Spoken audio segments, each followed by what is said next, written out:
11th class business studies chapter है व्यावसायिक संगठन के प्रारूप या फॉर्म्स ऑफ बिजनेस ऑर्गेनाइजेशन। इसका पार्ट नंबर 13 हम करने जा रहे हैं। इससे पहले वाले पार्ट में हमने जो टॉपिक किया था वो था संगठन के स्वरूप का चुनाव करते समय किन बातों को ध्यान में रखेंगे। Point to be considered by selecting a form of the organisation. इसमें 8 पॉइंट हमने डिस्कस किए थे। 9th पॉइंट पर आते हैं। यह है प्रबंध या फिर मैनेजमेंट। प्रबंध जो है उसमें प्रबंध मतलब मैनेजर, डायरेक्टर वगैरह जो बिज़नेस को कंट्रोल करेंगे, उच्च स्तरीय अधिकारी।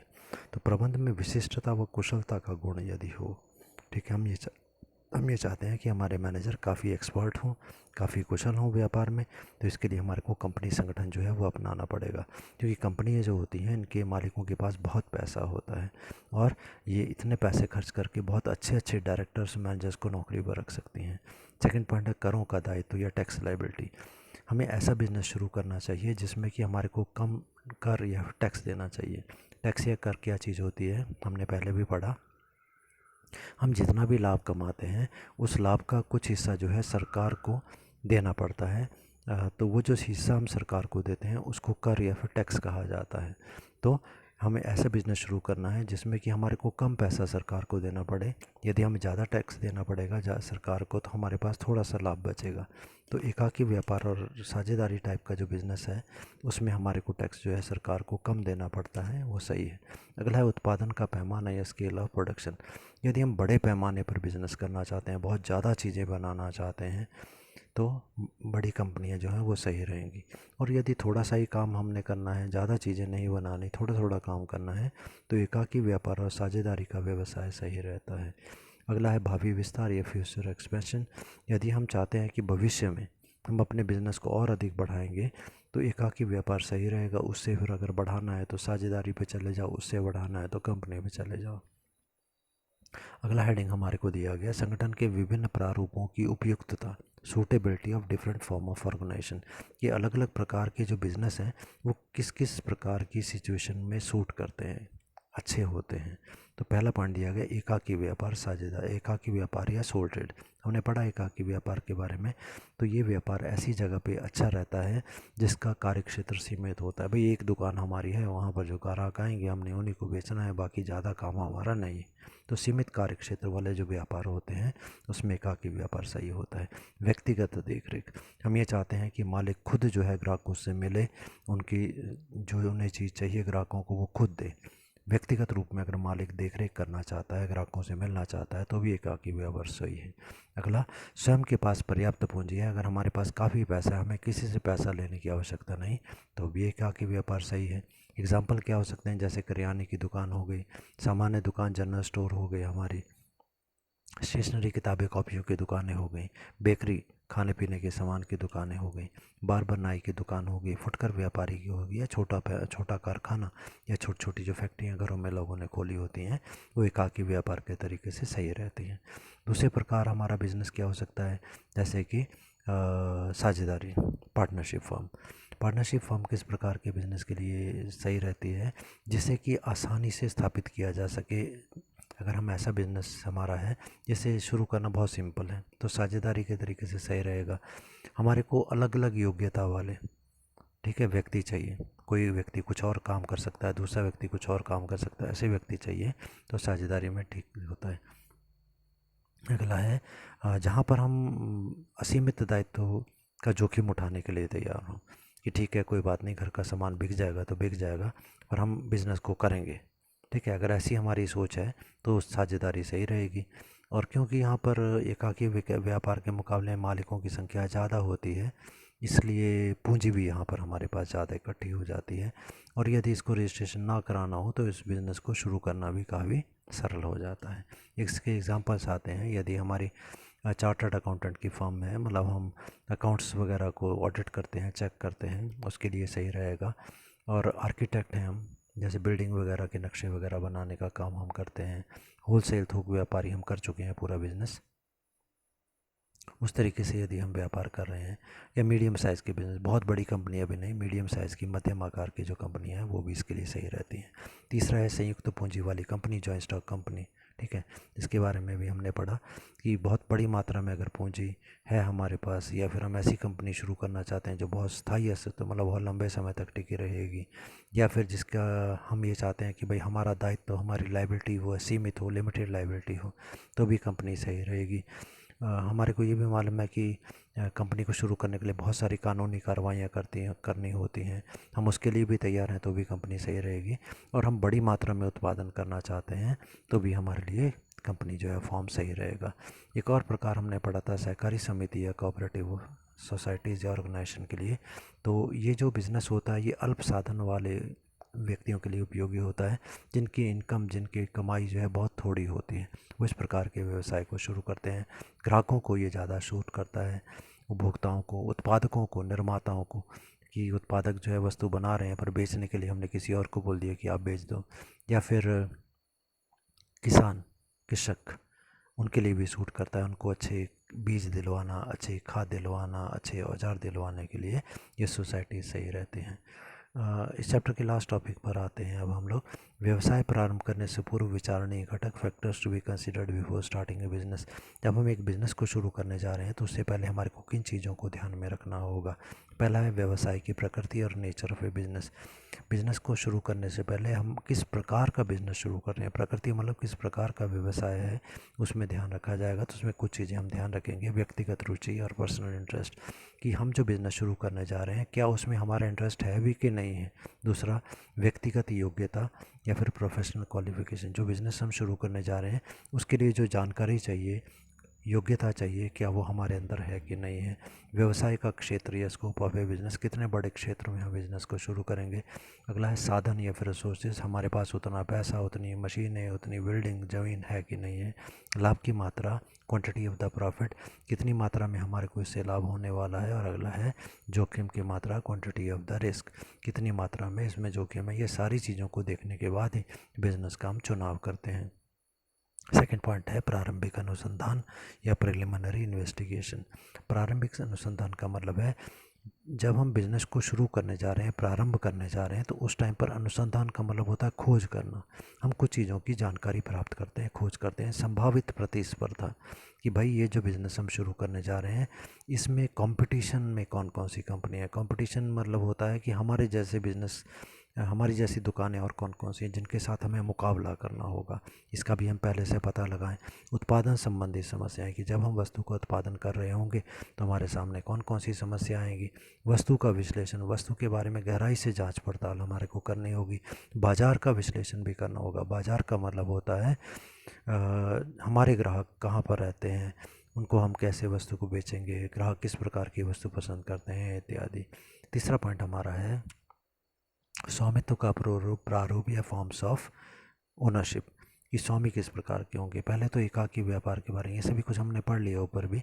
एकाकी व्यापार से यदि हम बिज़नेस शुरू करते हैं तो एक अकेला आदमी यहाँ पर मालिक होगा, तो ऐसा व्यापारी यहाँ पर सूट करेगा जिसका कि कार्य करने का क्षेत्र सीमित हो। अगर मेरी एक दुकान है तो उसके आसपास गली मोहल्ले या गांव के या उसी गांव के लोग जो मेरे पास आएंगे, दूसरी शहर के लोग नहीं आएंगे। तो ऐसे व्यापार का क्षेत्र जो है सीमित होता है, थोड़ा होता है। व्यक्तिगत देखरेख की आवश्यकता हो अगर, तो एकाकी व्यापार सही रहेगा। स्वयं के पास अगर हमारे पास पर्याप्त मात्रा में पूंजी पैसा है तो भी एकाकी व्यापार सही रहेगा। दूसरा हमारा साझेदारी व्यवसाय के बारे में हमने पढ़ा कि इसको भी आसानी से हम शुरू कर सकते हैं। और जब एक से ज़्यादा मालिक इकट्ठे हो जाते हैं तो आर्थिक दशा सुधरती है, मतलब हमारे पास काफ़ी पैसा हो जाता है। एक जोखिम यहाँ पर अवश्य होता है जिसको हम बोलते हैं असीमित दायित्व का जोखिम, कि बहुत ज़्यादा हानि हो जाने पर हमारी निजी संपत्ति भी बिक सकती है। अगला प्रकार है कंपनी। तो अधिक पूंजी हमारे पास कंपनी के द्वारा प्राप्त होती है। कंपनी के मालिकों की संख्या तो असीमित होती है, अब हम बढ़ चुके हैं, ठीक है। तो बहुत ज़्यादा पूंजी यहाँ पर आ जाती है। स्थायित्व भी यहाँ पर बहुत अधिक आता है। स्थायित्व मतलब स्थायी अस्तित्व यहाँ पर होता है, बहुत लंबे समय तक कंपनी टिकी रहती है, कई वर्षों तक, कई 100 वर्षों तक। यहाँ पर जो मालिक होते हैं सबसे बड़ा लाभ कि उनका दायित्व सीमित होता है। प्रतिनिधि प्रबंध यहाँ पर होता है। प्रतिनिधि प्रबंध का मतलब मालिक कोई और होते हैं, और प्रबंध मतलब मैनेजमेंट मतलब कंपनी को चलाने वाले अधिकारी कोई और होते हैं। परंतु इसको शुरू करने के लिए बहुत सारी वैधानिक कार्रवाइयाँ करनी होती हैं, मतलब कानूनी कार्रवाइयाँ बहुत करनी होती हैं, बहुत सारे फॉर्म भरने पड़ते हैं, एप्लीकेशन देनी पड़ती है, रजिस्टर करवाना पड़ता है, बड़ी मात्रा में उत्पादन यहाँ पर होता है, ये भी चीज़ विचारणीय है। अगला है सहकारी संगठन, कोऑपरेटिव ऑर्गेनाइजेशन, पढ़ चुके हैं इसके बारे में। तो ये सामान्यतः उन्हीं व्यक्तियों द्वारा शुरू की जाती है जिनके कि अल्प साधन होते हैं, जिनके पास थोड़ा पैसा होता है, जिनके समान आर्थिक हित हों, सभी इकट्ठे मिल कर के पैसा जो है बचाना चाहते हों। चौथा पॉइंट हमारा आ जाएगा, वो है व्यवसाय का स्थान, स्थिति या आकार, location, layout and the size of business. तो अलग अलग प्रकार के इसमें भी पॉइंट्स हैं। पहला पॉइंट है फुटकर व्यापार या रिटेल ट्रेड, इसके बारे में हम पढ़ चुके हैं। तो फुटकर व्यापार की दुकानें मतलब हमारी छोटी छोटी दुकानें, तो ऐसी ही जगह ये होनी चाहिए ताकि ग्राहक वहाँ पर आसानी से पहुँच सकें। माल रखने के लिए और सजाने के लिए भी काफ़ी जगह हमारी दुकान में होनी चाहिए। तो अगर हम थोक व्यापार या होलसेल ट्रेड करना चाहते हैं तो ऐसा जो हमारी दुकान होगी वो शहर के या नगर के मुख्य स्थान पर होनी चाहिए। गोदाम भी हमारे पास होने चाहिए जिसमें कि पर्याप्त मात्रा में हम सामान रख सकें, बहुत बड़ी मात्रा में रख सकें। हमारी जो दुकान है उसके आसपास परिवहन के साधन भी आ जा सकें, सड़क इत्यादि हो, संदेश वाहन के लिए जो पोस्ट ऑफिस वगैरह या हमारे पास सुविधा हो, टेलीफोन वगैरह हो, बैंक हमारे दुकान के पास हो, बीमा कंपनी, इंश्योरेंस भी हमारी दुकान के पास हो, बाज़ार भी हमारे आसपास ही हो जहाँ पर कि हम दुकानदारों को सामान दे सकें। तीसरा है निर्माणी उद्योग या मैन्युफैक्चरिंग इंडस्ट्रीज़, पहले चैप्टर में हम पढ़ चुके हैं डिटेल में। निर्माणी उद्योग का मतलब हो गया जो वस्तुएं बनाते हैं, फैक्ट्रीज इत्यादि। तो हम ऐसी जगह पे ये उद्योग लगाएंगे जहाँ पर कि कच्चा माल जो है, रॉ मटेरियल जो है आसानी से पहुँच सके, शक्ति के पर्याप्त सस्ते साधन उपलब्ध हैं। मतलब शक्ति का मतलब यहाँ पर है जिससे कि हमारी फैक्ट्री में मशीनें चलती हैं, जैसे कि मिट्टी का तेल हो गया, पेट्रोल हो गया, बिजली हो गई, लकड़ी इत्यादि हो गई, ठीक है। तो ये हमें आसानी से मिल जाए, सस्ते कुशल श्रमिक भी मिल जाए, मतलब जो हमें कर्मचारी हैं, काम करने वाले जो मज़दूर हैं वो भी सस्ते मिल जाएँ। परिवहन के साधन मतलब जो हम फैक्ट्री में जब चीज़ें बनाएंगे तो उस चीज़ को अब हमें बेचने के लिए बाज़ार भेजना है तो गाड़ी इत्यादि भी वहाँ पहुँच सके। संदेश वाहन मतलब वही टेलीफोन इत्यादि की सुविधा हो, बैंक भी पास में हो ताकि हमें उधार भी आसानी से मिल सके। सहायक उद्योग भी पास में हो। सहायक उद्योग कौन से होते हैं? जो हमारी सहायता करते हैं। जैसे मान लो कि हम टीवी बना रहे हैं या कंप्यूटर हमारी बनाने की फैक्ट्री है, तो जब टीवी या कंप्यूटर हम बनाते हैं तो क्या करते हैं, छोटे छोटे पुर्जे जो है और कंपनियों से खरीद के इकट्ठे करते हैं और उसके बाद में हम सबको जोड़ के कंप्यूटर बना के बेच रहे हैं, ठीक है। तो ये छोटे छोटे पुर्जे जिन कंपनियों से हम खरीद रहे हैं क्योंकि वो हमारी सहायता करती हैं, बने बनाए सामान हमको दे रही हैं, तो सहायक उद्योग हम इनको कहते हैं। तो वो भी पास में हो ताकि हमें ज़्यादा दूर ना जाना पड़े, बिजली की व्यवस्था वहाँ पर हो, पानी की व्यवस्था वहाँ पर हो, जलवायु भी हमारे व्यवसाय के अनुकूल हो। अगला पॉइंट है हमारा पांचवा, कर्मचारियों का चुनाव, सिलेक्शन ऑफ द वर्कर। हमारे को जो वर्कर चुनने हैं, कर्मचारी चुनने हैं अपने बिजनेस के लिए, वो सभी योग्य होने चाहिए, बहुत ज़्यादा महंगे भी हमें नहीं पड़ने चाहिए। कर्मचारी को चुनते समय देखें कि वो ईमानदार होना चाहिए, परिश्रमी होना चाहिए, कुशल होना चाहिए। और जब वर्कर को काम हम बांट रहे होते हैं कि आप ये काम करोगे, आप ये काम करोगे, तो कर्मचारियों को काम बांटते समय उनकी योग्यता को ध्यान में रखकर काम बांटना चाहिए। किस व्यक्ति को क्या चीज़ आती है, कौन सा व्यक्ति किस कार्य में निपुण है, वो चीज़ को ध्यान में रख कर ही काम हम बांटें। 6 पॉइंट है उचित पूंजी या सफिशेंट कैपिटल हमारे पास होनी चाहिए, ठीक है। कैपिटल किस काम के लिए आ सकती है? एक तो स्थायी संपत्ति को खरीदने के लिए कैपिटल आ सकती है। अकाउंट के पहले चैप्टर में हमने पढ़ा था इसके बारे में। स्थायी संपत्ति कौन सी होती है? जो बहुत लंबे समय तक हमारे पास रहती हैं, जैसे हमारे पास ज़मीन है, बिल्डिंग है, मशीनें हैं, फर्नीचर है इत्यादि। दूसरा है कार्यशील पूंजी। कार्यशील पूंजी, वर्किंग कैपिटल क्या चीज़ होती है? ये वो पूंजी होती है जो कि हमारे रोज़ काम के लिए प्रयोग करते हैं हम लोग। जैसे कच्चा माल हमने ख़रीदना है, ईंधन खरीदना है, फ्यूल, जिससे हमारी मशीनें चलेंगी, और रोज़ के छोटे मोटे खर्चे। 7th पॉइंट है सरकारी अनुमति, to obtain the permission from the government for starting the business. कुछ एक ऐसे बिज़नेस होते हैं जिनके लिए कि सरकार की परमिशन की आवश्यकता होती है, तो परमिशन भी हमारे को ले लेनी चाहिए। अगला है कार्यालय की सामग्री या ऑफिस इक्विपमेंट हमारे पास होने चाहिए। जैसे राइटिंग पैड हमारे पास होना चाहिए लेटर लिखने के लिए, पेपर हमारे पास होने चाहिए, टाइपिंग की मशीन हमारे पास होनी चाहिए, कंप्यूटर, प्रिंटर, फाइल, डुप्लीकेटर होते हैं, फर्नीचर होना चाहिए, रजिस्टर होने चाहिए, अकाउंट की किताबें होनी चाहिए इत्यादि। 9th पॉइंट है राजकीय नियमन व संरक्षण, स्टेट रेगुलेशन एंड प्रोटेक्शन।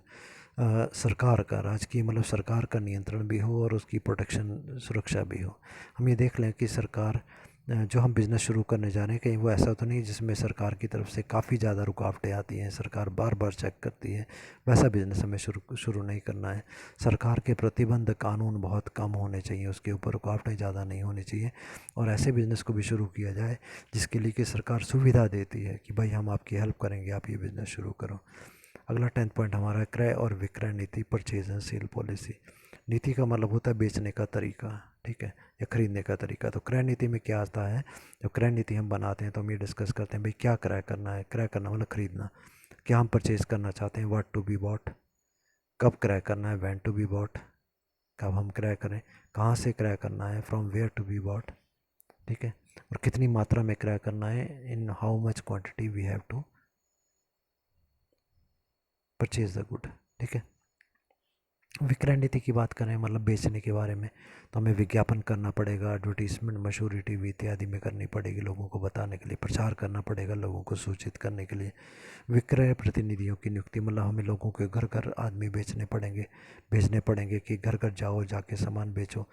उसके बाद शोरूम का डिज़ाइन मतलब जो दुकान हम बना रहे हैं उस दुकान का डिज़ाइन भी हमारे को सोचना होगा जो काफ़ी अट्रैक्टिव होना चाहिए।